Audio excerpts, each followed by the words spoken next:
I tell people to join all of the communities, not just one. It's not like you know, community is a limited commodity. There's so many different communities out there. I tell people all the time, join all of the organizations, join Black Girls Hack, join, so many organizations that do the same type of work that provide community. Join them all because they all bring different things to their memberships that are going to help in different ways. So, I think it's important that you not just join, but that you also share the word, let people know about what it is that the organizations are doing, so that they can, tell the people who need to use the services, who need to be a part of a community themselves.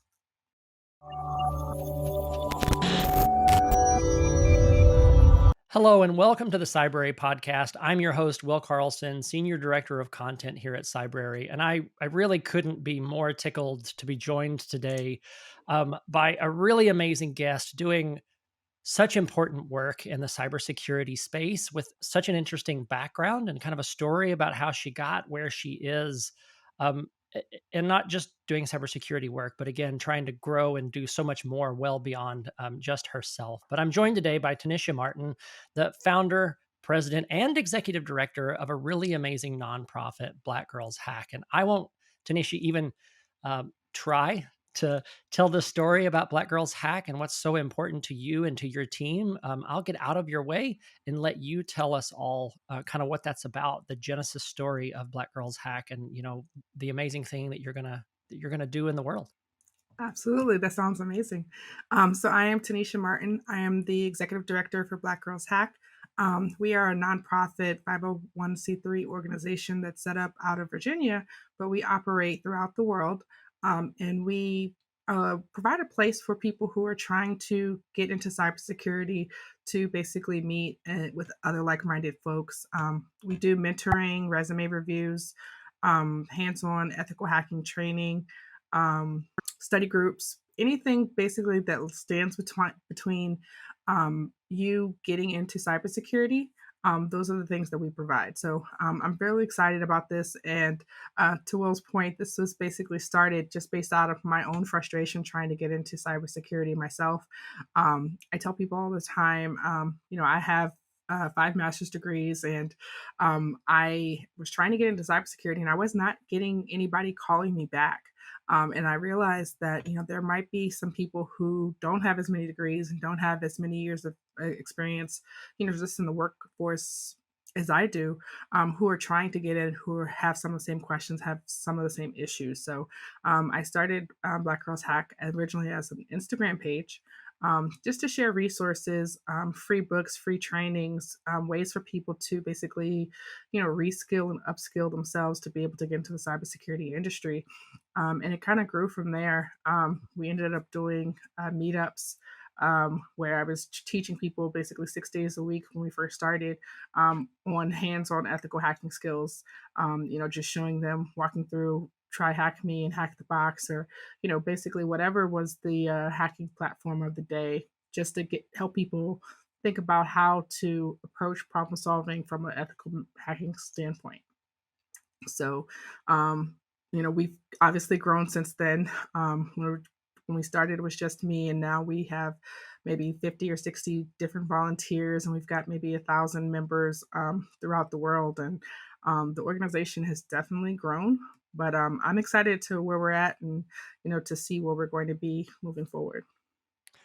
No, that's really great, and it's so interesting to hear you talk about that, about 5 master's degrees, which in and of itself, hats off to you, is no small amount of work and investment on your part, but to still not be able to get callbacks. And then when we couple that with, that makes total sense, right? Because we're completely flush with people in cybersecurity to do all the work. Or no, Right. no, we're not. Wait, that's totally backwards, right? So to be in that situation, to be, trying to get yourself into that career field and to have all the credentials that you had, and then we have, kind of a epidemic shortage of talent, was just, for you, had to be, I'm certain, super frustrating. What? It's very much so frustrating. And I think that's is for myself and a lot of folks that I interface with. It's very frustrating. When we talking about trying to get into cybersecurity, we generally talk about going through like the front door or like the ATS systems, the automated talent screening, which is basically submit your resume to a website, say, hey, I want to apply for this job, and then they're supposed to get back to you.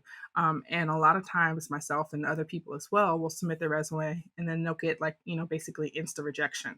And it's like, well, nobody's actually looking at my resume, then they're not seeing what it is that I could possibly bring to the table, because I'm not even hitting whatever the keywords that they're looking for Mhm. to be able to apply for the job. And I was basically using the same resume for all of the jobs that I was applying for, like, hey, this describes who I am, this does a pretty good um of job of that. But what I found is that I was going about it all the wrong way. And I think that for the people within my organization, I tell them also that the best way to get a job in cybersecurity is definitely not going through the front door. It's more important to use your network. And I mean, like the people that the people that you meet, the people who know what it is that you're trying to do, to get into like the side door or the back door, right? Through allyship, through sponsorship, through just knowing somebody who works there, and then letting them help you get your resume in front of a person who will actually take a look at it and see what you can bring to the table. Do you think to that point, I think there's two really interesting things there that you brought up. Does it make sense for cybersecurity professionals or applicants in general, knowing that we're kind of all up against this, not nefarious, but maybe a little bit nefarious ATS system? Does it make sense for us to try to optimize our resume and really do a little bit of OSINT on our own about this is the job that I want to go for? Here's the terms that they're using. With a clear conscience, can I use some of those terms in my resume just to try to do a better job of getting in the front door? Should we be spending some time kind of optimizing that way, do you think? We absolutely should. I think that that's important. I tell people all the time, like if you're going to submit your resume, especially through the front door, that it's important that you make sure that you highlight the roles and responsibilities that you've had in your previous experience that match up with that specific job. So that you can actually hit those keywords. I also tell people that if they're having a hard time trying to figure out what type of language to use in their resumes, that they take a look at some of the like the NICE framework, which basically just says like, hey, this is how we describe, the knowledge, skills, and abilities of people who are in the cybersecurity workforce to, basically represent that body of work that they're doing. But I think that when it comes down to it, part of what we're trying to do in cybersecurity is to address some of the conscious and unconscious bias that goes into some of these systems like the ATS, right? It kind of like irks me that companies are still using them, because when we take a look at them, um, you know we're seeing a lot of that bias is actually baked into those systems. It's baked into those decision making systems, so that you know when you take a look at people who, I'm a black woman in America named Tanisha, right? So those systems are going to see me, and that bias that's built in is basically going to prevent me from ever making my way into those companies, right? And I want us to be able to take a look at machine learning, to take a look at algorithms and artificial intelligence, and the way that we're actually designing these systems with the same diversity of thought and approaches to problem solving that I'm advocating for the rest of the industry, right? Because I think that once we start to take a look at how those systems learn the data that it's getting, and how kind of garbage in, garbage out, when you're getting data that's biased, you're going to get systems that are also biased, right? And we want to try to take a look at that. But in order to do that, we need to start getting people who are doing the research in algorithms, who are doing the research in machine learning, to start to see some of those changes. So, I think it's important that we tailor our resumes, but I also think it's important that we take a look at the decisioning systems that are going into these systems in the first place, right? And until we can fix them, we try to advocate for companies to have people review their resumes, um, and we kind of try to address the unconscious and conscious bias that those people have, while we're waiting for long term downstream change in the systems themselves. Yep, no, I completely agree. I know here at Cybrary, we focus a lot of our efforts internally on the capacity, capability, and confidence kind of weak spots in the market, right? And I think this one really speaks to the capacity piece of it. So if if we're looking for a swath of people that are the same swath of people that we've been trying to get into cybersecurity for a number of years, then we're probably going to continue to have the shortcoming and the shortfall in people in seat, right? And so, I know for us here at Cybrary, we're working really hard to find all the ways that we possibly can with what we do and the impact that we have on the market to how can we grow the capacity of the industry at large. And, obviously probably goes without saying for us, some of that is training, some of that's accessibility and availability. And I think you and I could probably talk for a while on some of the more expensive, really, really pricey options in the market that just off the top exclude people that in some ways aren't already in the industry. But Cybrary, I mean, obviously, we really want to be a counterpoint to that. But I do think to your comment here, like changing the way and optimizing resumes is at least a little something that we can all kind of do to play our part to hopefully increasing the capacity in the market. But I think your other one's interesting too about really networking. Can you tell me a little bit about, what's kind of some of the advice that you give to folks in the program for Black Girls Hack about how they can do that, right? So I've tried to go in the front door. I've optimized my resume as much as I possibly can for the role. I did all the OSINT. I researched the company. I aligned my experience to their job requirement, and I'm still not getting anywhere. But I'm really in this for the long game. How can I make that that side loaded entry into the market? Absolutely. So me personally on my LinkedIn, I'm connected with like probably thousands of people at this point. And it's not because, I, know all these people per se directly. It's just normally just people who, reach out and they want to connect. And I make the visibility of my LinkedIn profile so that everybody can see who I'm connected to. And the reason being is that, I want my network to have access to my network. Okay. So what that means is like, for example, if you're, somebody who's applying for a job at a specific location, and you're like, hey, I want to go work for this, ABC Corp, right? And they could take a look at my connections on LinkedIn and see who I know who works at ABC Corp. And I will basically reach out to those people and say, hey, this person is trying to get a job there. Can you connect them with a recruiter, or can you connect them to a person who works, on this team that's able to, basically refer them or help them to be able to tailor, what they need to talk about, whether that be in the interview or whether that be in the company itself. But so, I think it's important that we take advantage of opportunities. Also, like conferences, cybersecurity conferences. So, like DEF CON and Black Hat, and there's a lot of different conferences out there. I recommend all the time for people to actually go to those conferences and actually meet new people and see what they're doing, not just so they can be exposed to the types of work that other people are doing and the types of research, but just so they can have other contacts. Because I think if we're looking for something, if I just look around the room, I might not find it. But if I've got, 10 pair of eyes that are also looking, for something, in this case, that something is a job, right? Then, my odds of finding it are a lot better.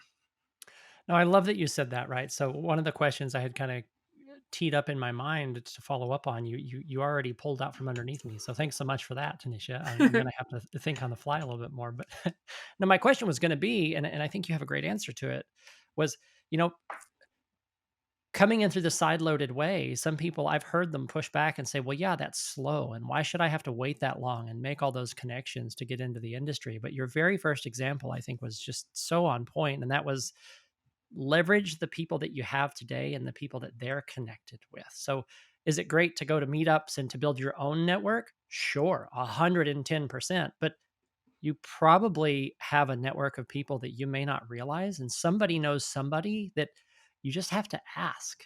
And I know for myself and from my experience here with the, back years ago now with the Cybrary community, um, there are cybersecurity communities that are just willing and wanting to take in as many people as they possibly can. So I do think cybersecurity can be tough to break into, but much like Black Girls Hack, I think there are a number of places that want to help people build that community.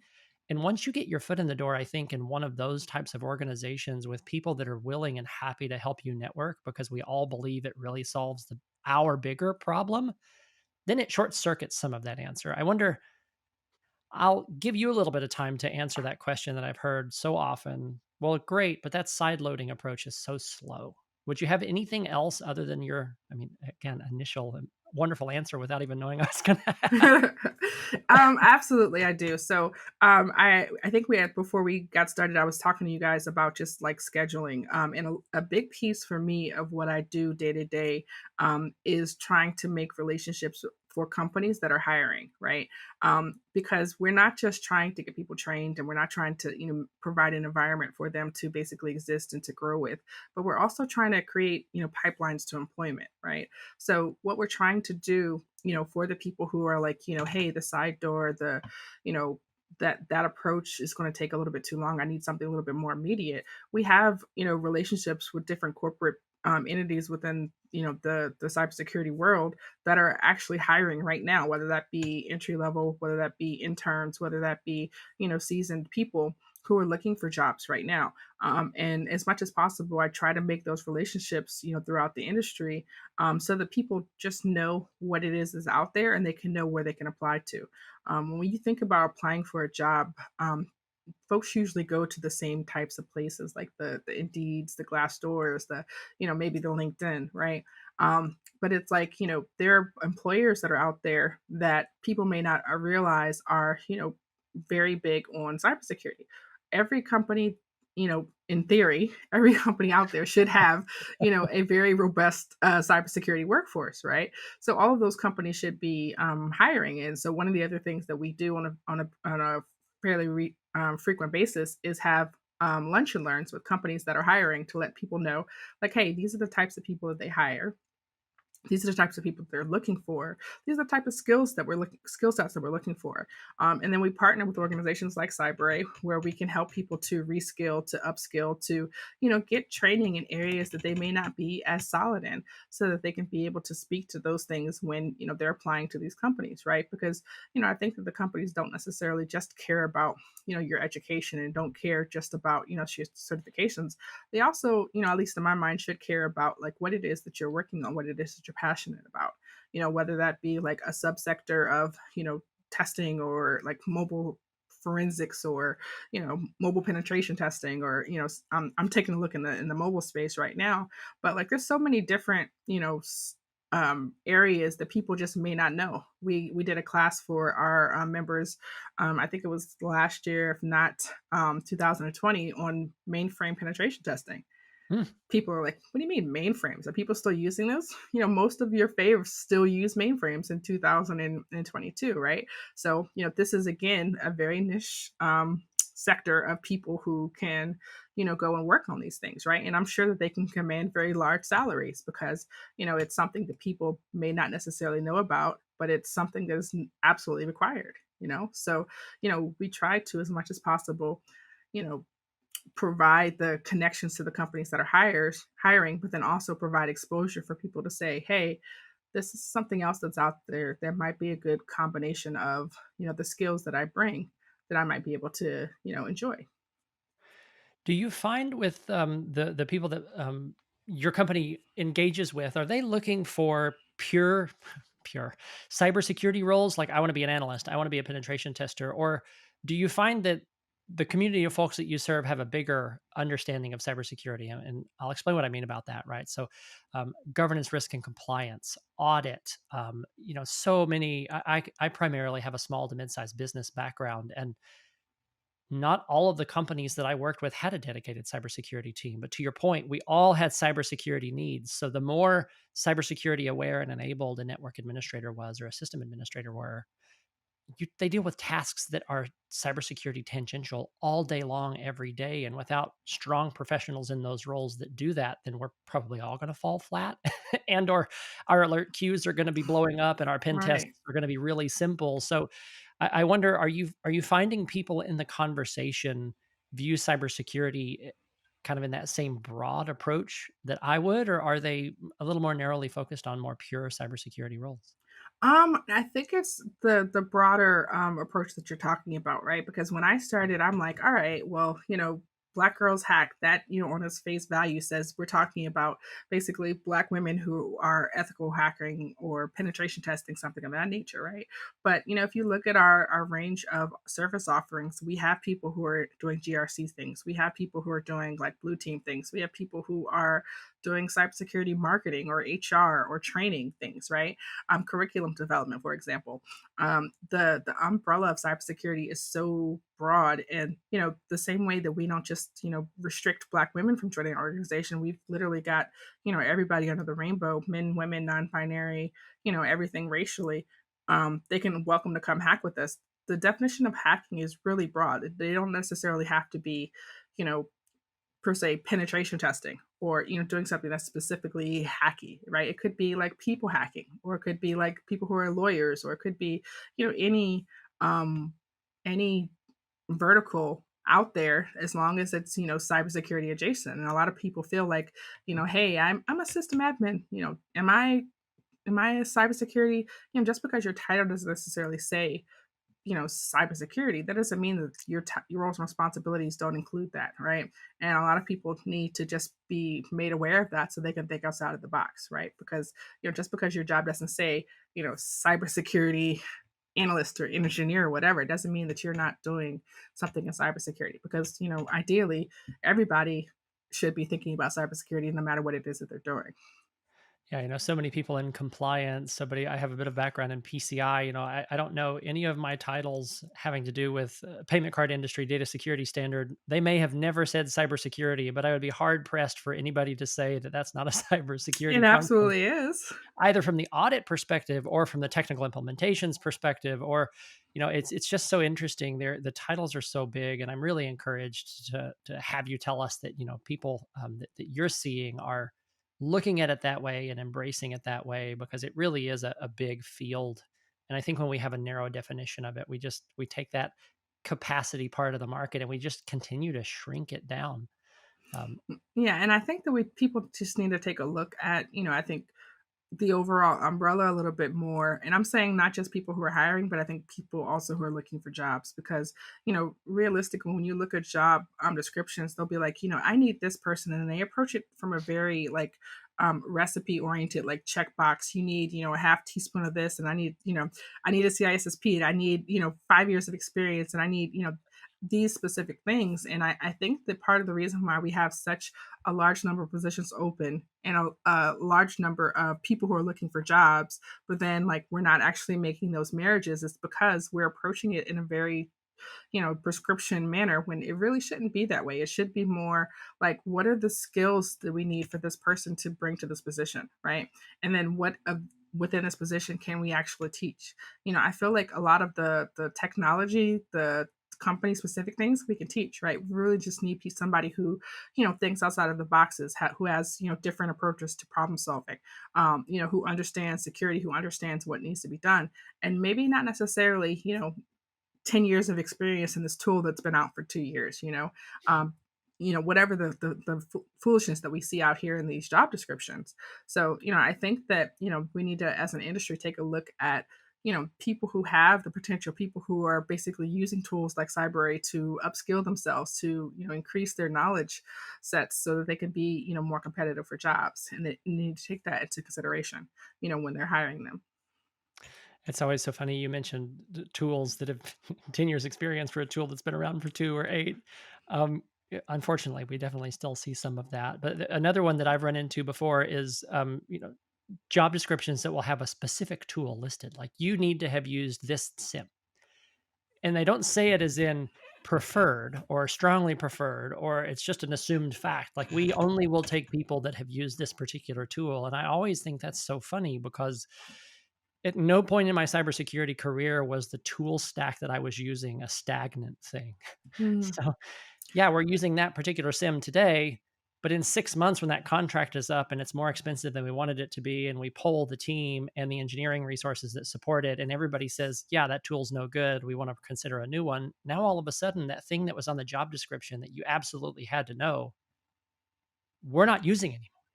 We're Right. using something totally different. So instead of saying log analysis is a general skill that somebody needs to bring to the table, or alert triage, we start diving down the rabbit hole of needing these specific tools on these specific technologies. And I on one hand, Tanisha, I feel like that's really counterproductive. On the other, I always encourage people just to use that to reverse engineer the job post. Like, they clearly have a sim that they use. You can learn a little bit about it, and or you can compare your sim to that one.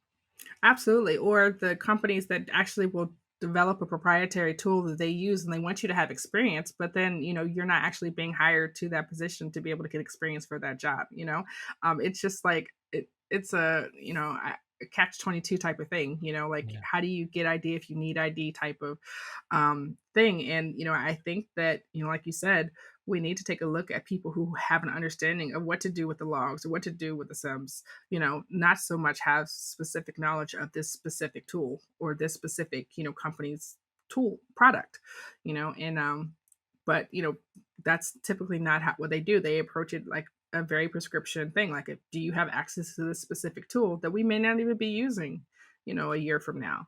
And then what are you going to do? Just get rid of your entire workforce and get new people who only use that new tool that you're going to use, or do you just retrain the people that you have? I mean, I think that people need to take a look at their internal workforces, especially when it comes to like for senior level roles, because we're not just trying to get people into these roles, but we also want them to be able to elevate themselves into management and executive level positions at some point. I think it's so great too. I love the approach of jobs to be done. Like, I don't care so much about the tool, but what's the job that is to be done? And even as an applicant to a job role, right? So when I see all those tool listings, I'm constantly trying to flip my own mental script for that job post and think, okay, what are they really asking about? How can I align what the business is needing in that post? And I may not align to and agree that people should have specific tool training. Like, if I have it, it's great, but what are they really wanting to get done, right? So if they're posting Splunk experience on a job post, then it's clear that you're going to be living in a sim very often. They want you to be proficient with that. And if I've never used that tool before, how as the applicant can I show that company that I have an adjacent set of skills and or can make the pivot to that particular tool relatively quickly? Because as I mentioned, I think you can reverse engineer these job posts pretty easily, but we have to, as applicants, stop and think, what is the job to be done and how can my experience and how can I articulate that I can do that job to try to you can't always do this, right? But to your point about kind of side loading and coming in the side door, like, they're asking for this thing and coming in the front door is having that skill.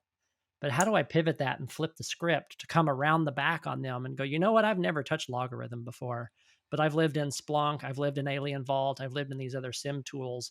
I know how this, and that work. And if you could give me a scenario problem, I can work through how I would solve that in the sim tools that I've used. And then Look, we don't. people's eyeballs go like this and like, oh my gosh, okay, well, hang on, let me think of a scenario. So I think we really can begin to reverse some of these things. I was gonna say, yeah, I don't want you to actually get them to actually change that, because, as a pen tester, one of the things that we do, especially if we're doing like an external network penetration testing, is I'm going to go and look and see what you're hiring for, so I can see what tools that you're using. That helps me to do, part of my job, right? So I don't necessarily want that to change, but you're absolutely right. I think that when we're talking to people about how to interview for these jobs, even if you don't necessarily have the specific tool that you need, that they're asking you to talk about the experience that you have using other tools that do the exact same thing, right? Just talks about the value that you can bring to the organization and how you're willing to learn whatever that specific tool is. And I think that jobs need to just be open-minded to the point where they're like looking for people who can accomplish jobs, like you said, as opposed to use a specific tool for a specific purpose.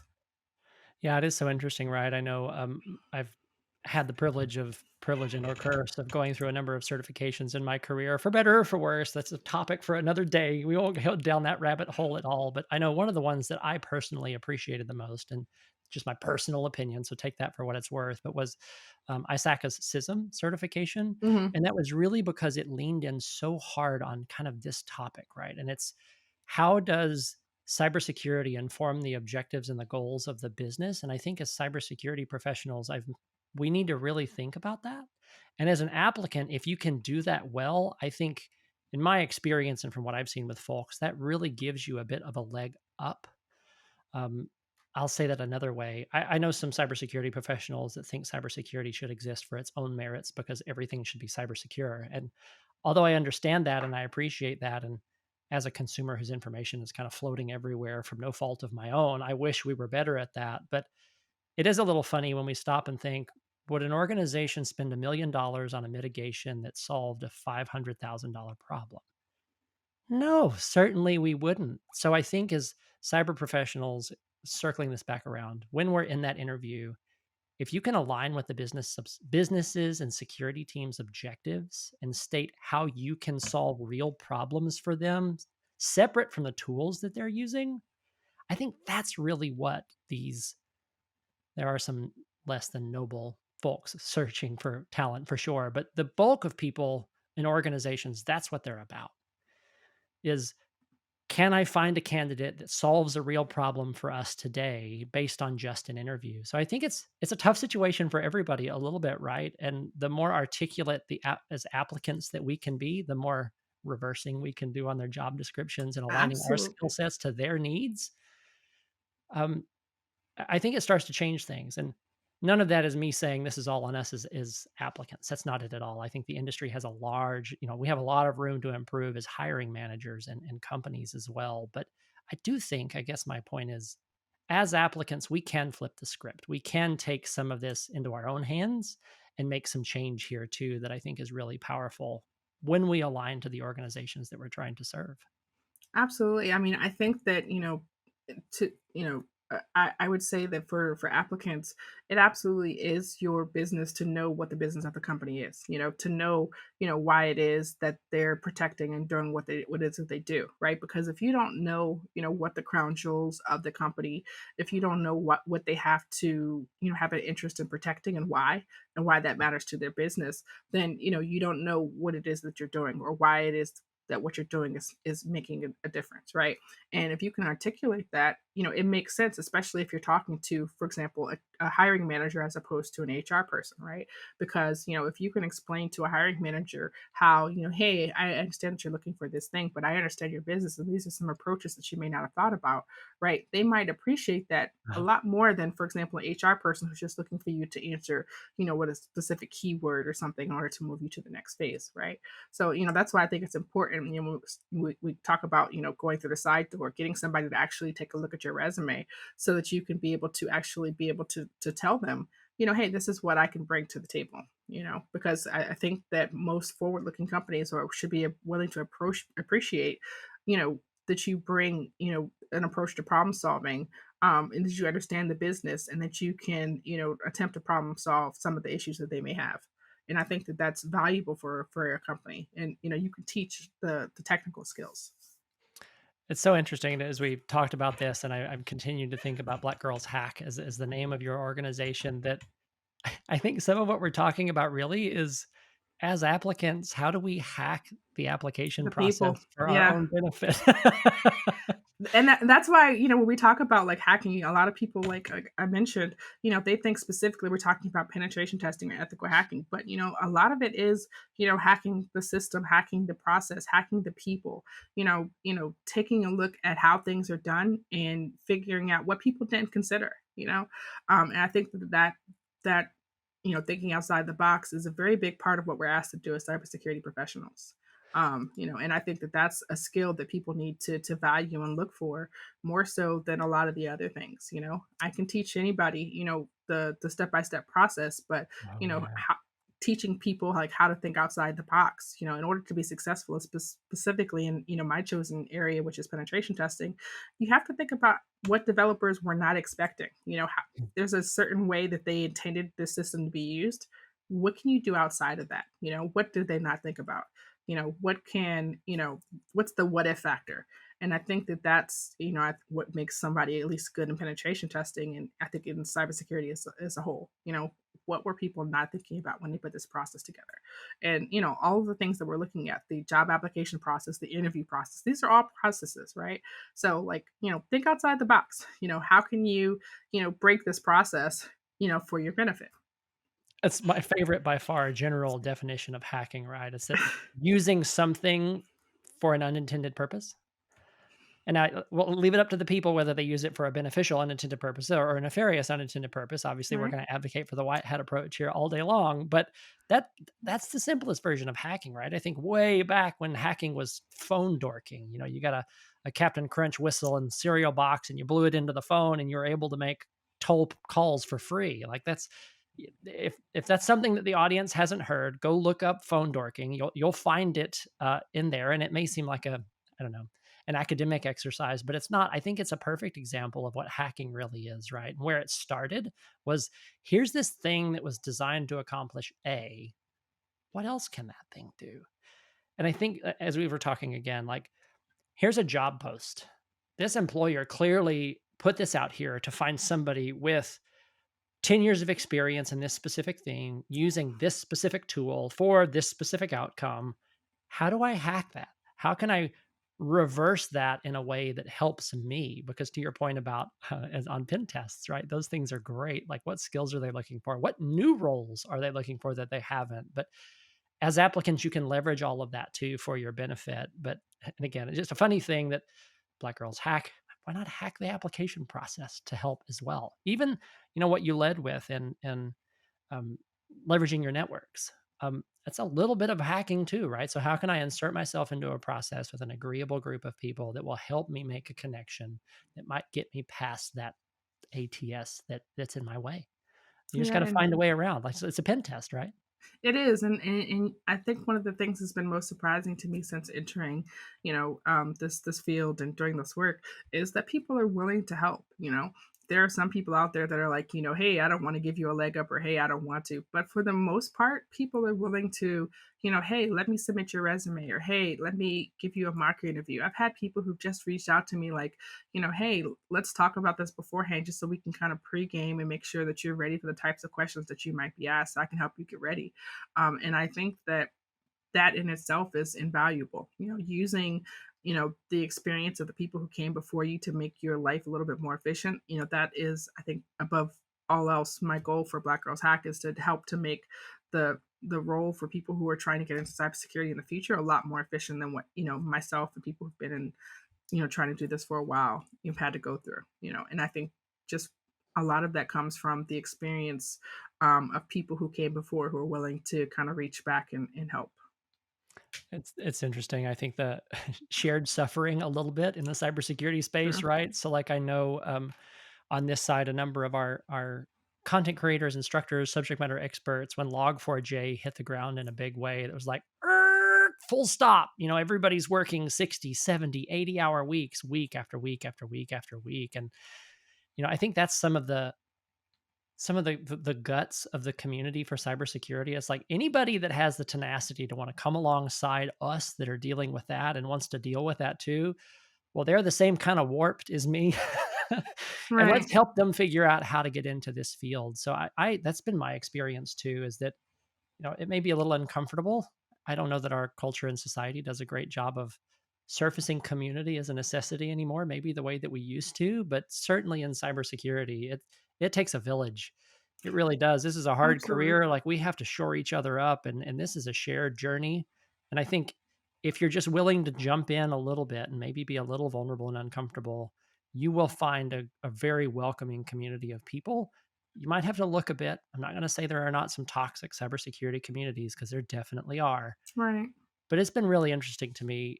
More than not, cybersecurity communities are really uplifting. They really want to help more people come alongside and get into the field if they're interested in the field. Absolutely. And I think for me, I think I appreciate, especially when we're talking about like social media like Twitter, LinkedIn, is that, typically when something happens, it'll hit the news cycle. And, after it's fallen out of the 24-hour or 48-hour news cycle, people are still dealing with it. Like you said, the Log4j, people were dealing with that, weeks and months later. And you probably wouldn't know that if you weren't connected to a lot of people within the community, which is why you'll start to see people who have incorporated questions about that, like as a part of their interview process. Or how do you approach something that just comes out of nowhere and affects a large amount of people. you know because I think that it's a community, and the sooner we start approaching all of the things as a community as opposed to thinking that we're all out here by ourselves, I think that Mhm. the industry will be better for it. Yeah, no, I completely agree. And I think I'll say that I don't really need any more proof in the pudding, other than that you're here on the podcast today and that you're doing exactly what you're doing. I'm certain somebody with your background and expertise could be doing thousands of things with her time. And you're choosing to do this, right? To help others come along and get into this field that are interested in getting into this field. So if you don't know of a community to help you get started, you know one now from listening to the podcast. So Black Girls Hack is absolutely wanting and willing to help come alongside you and help you in your journey to getting into cybersecurity. Cybrary is all about, as I mentioned, the capacity, capability, and confidence in the market. And we want to come alongside as many people as we possibly can to help them break into the field. So there are absolutely resources out there for people. If you look a little bit, you got to step out and dive in, which sometimes is uncomfortable for us, right? I guess maybe for STEM and technical people, we tend to be, can, not all, but some of us can tend to be a little bit more reserved, a little quieter, more Mhm. introspective. So sometimes it's uncomfortable, but you will find a community if you look. And if you're in a community and you don't like it and it's not going your way, Find another one. go find another one. Absolutely. I tell people to join all of the communities, not just one. It's not like community is a limited commodity. There's so many different communities out there. I tell people all the time, join all the organizations, join Black Girls Hack, join, so many organizations that do the same type of work that provide community. Join them all because they all bring different things to their memberships that are going to help in different ways. So, I think it's important that you not just join, but that you also share the word, let people know about what it is that the organizations are doing, so that they can, tell the people who need to use the services, who need to be a part of a community themselves. Absolutely. So as we've been talking to, I've thought about a book that I read, and this leans into the kind of the biases part of the conversation that we had. It's called The Psychology of Intelligence Analysis by Richard Hoyer, Heuer. Um, and it's I'll caveat that this one's probably not for everybody. It's a little bit academic, but it's written by somebody who was really big in the intelligence analysis space. So think the CIA and the FBI, not so Mhm. much the cybersecurity space. Um, but the book talks about a number of biases that as intelligence analysts that we get into, and so much of it is applicable for defensive analysts as well. About the biases just as humans that we have, cognitive biases that we have, the biases towards information that we already know. Like once we've heard a story or once we've drawn a conclusion about something, we look for all the information that continues to support that conclusion. And a number of biases. It was just really interesting, right? So I think even a little bit, our conversations about bias can be a little narrow, kind of like sometimes our conversations about cybersecurity can be a little bit narrow. So I would encourage anybody that's curious, particularly if you're a defensive analyst on that side of things, pick up the book, thumb through it, get a free copy. You'll find it at your local library. I know for myself, at least, it really did challenge me in the way I thought of things and the way I took in information. A quick tidbit from the book is to um, uh, externalize and decompose. And they talk about big problems, right? So, as a cybersecurity professional, I've got this big problem. I'm on this pen test and I've got this huge issue and I can't even get all my thoughts pulled together. And so, what the book talks about for intelligence analysts is you have to break it down into smaller pieces and you need to get it on paper somewhere so you can see it and begin to make sense of it. Like I'm sure Tanisha, as a pen tester, like a huge part of your life is getting thrown into a network you know nothing about.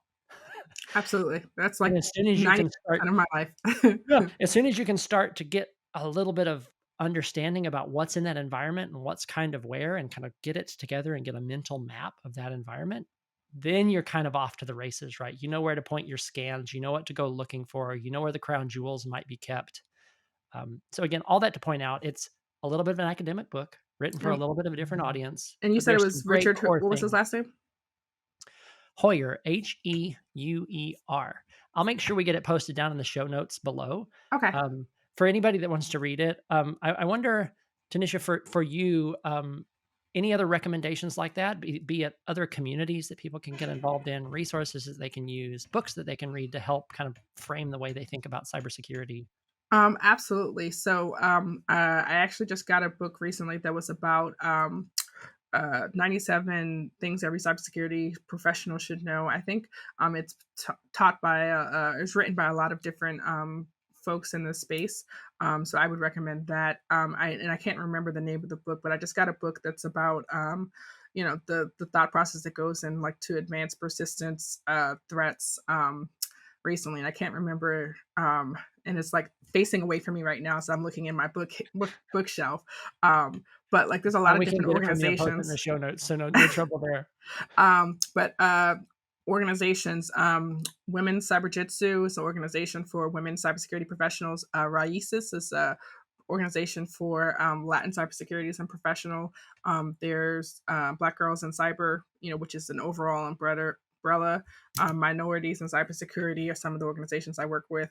Um, yeah, I think that's it. But there's so many different organizations out here that are doing. I don't know if I mentioned WESIS, but so many organizations out here that are doing amazing work in this space to just provide community for people. Yeah, it really is great. This is a team contact sport. I know somebody told me a long time ago that there are very few career fields, other than likely the Department of Defense, where professionals go to work every day knowing that there's an adversary trying to get around and or undo the work that you did that day. Yeah, I love it. I really, they said that, and I was like, you know what? I actually think that's true. I cannot think of too many jobs where that's the case, and that's what we're up against, right? So I think community is super, super important, not just for getting into this space, but to keep everybody going. And I know, there are a number of adjacent topics here that are kind of troubling our industry today. That community really helps. So I encourage everybody, whether you're breaking in, whether you're in cybersecurity, community is absolutely going to help. And we'll make sure we post a number of those suggestions that Tanisha had in the show notes below. Um, Tanisha, thank you so much for hopping on today to chat with me about kind of where we're at as cybersecurity as an industry, what people can do to break in, and kind of where we're headed, and what it is that Black Girls Hack is really all about. If I were to summarize and add in anything here, because I'm probably missing something, it's um, ATS, love it or leave it. It is a real thing that we're dealing with as an industry today. So it's probably good, whether you like it or not, to try to optimize your application. Don't just spray and pray, same application out to everybody. Do your OSINT, be a hacker, hack the ATS if you can. Work on your networks. And that doesn't mean spending 2 years trying to infiltrate cybersecurity circles. There are a bunch of open, willing, and wanting cybersecurity circles that you can jump into today that as soon as they know a little bit about your skill sets, they're happy to help you make connections. Um, those are the two big ones. What am I missing? I know I'm missing something.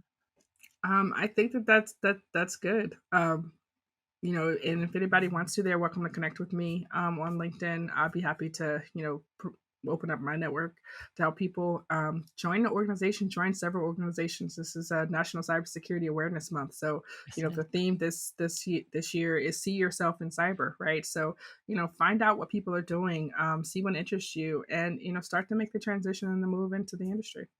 Yeah, I know. Probably I'll classify this as a shameless plug, and so be it. But Cybrary is doing, in partnership as an NCAM provider, partnering with NCAM, we are releasing some weekly challenges. So 4 challenges for the month of October, aligned to the same topics that NCAM is covering. Those challenges are going to be free for the community. So if you want to get in and try your hand at what does it look like when passwords aren't secure and I'm cracking passwords, join us for the challenge series coming up about that. And again, the 4 NCAM topics, they are uh, use multi-factor authentication, use strong passwords, patch your software, and phishing. So we'll have challenges aligned to all of those for the month of October, fully available for free for the community. You're welcome to join us, post comments, ask any questions you have about those. We'd love to help people get through that content as well. Um, Cybersecurity Awareness Month should be, in some ways, as much fun as we possibly can make it, because goodness, how many of us are so tired of hearing "Don't click on that link" and the victim shaming that sometimes Right. comes along with that. So fun ways to kind of come back here in October. And a great way for us on the podcast to kind of kick things off and speaking with you today, Tanisha.